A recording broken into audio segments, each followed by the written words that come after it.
We've all heard of micro and macroeconomics, but let me share with you my concept of micromanagement. Micromanagement sounds very interesting, but unfortunately it's a lot more common than we think it is. In most organizations we find leaders who micromanage their people. What does that mean? Very simply, stifle employees. The micromanager is a person who's constantly looking over the shoulder of his team. In fact, he doesn't even consider them his team. He thinks they are subordinates, simply there to do his bidding. He does not allow them to think for themselves, doesn't give them breathing time to do what they have to do. He bombards them with questions and ideas and suggestions, imposes his thoughts on them all the time, and pressurizes them second to second, minute to minute, hour by hour, day by day, month by month, year on year. In such an environment, individuals burn out. They don't survive in companies with such a stultifying environment. The pressure is too much, the tension is too much, and it's simply too unpleasant. But the other side of it all is that the individual does not acquire a confidence, his self-esteem is eroded, he does not acquire new skills and new competencies. He's simply not prepared because he's not been allowed to prepare himself. He's simply been driven.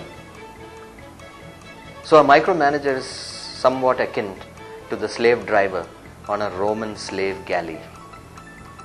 It is certainly not surprising then that the results that such a team with a micromanager at the helm will be so poor that soon the micromanager himself will have to leave.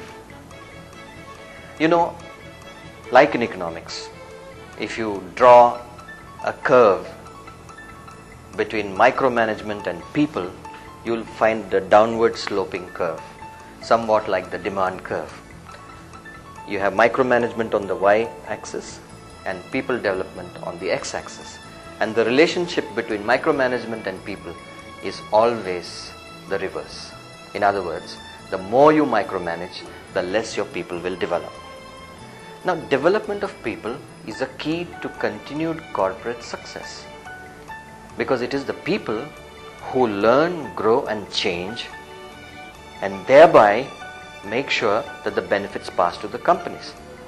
But traditional management thinking, at least in our country, in hierarchical organizations, has been that organizational growth creates personal growth. I completely disagree. I think it is the reverse.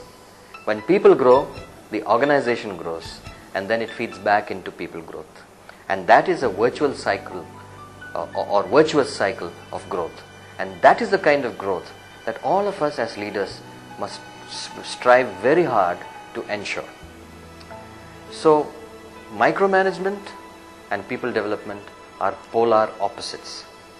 If we want our people to grow, we have got to become macro managers. That is, managers who don't stand behind their employees and look over their shoulders. Managers who give a lot of space and time to their people to evolve. Managers who are encouraging and nurturing. Managers who give ideas when asked to give ideas. Managers who lay down the boundaries and let them free to do what they have to do. That's how people really grow. That's how people become response able. That's how people become able to respond. And that is the way in which organizations can grow on a quantum basis. That's how an organization becomes an exponential organization.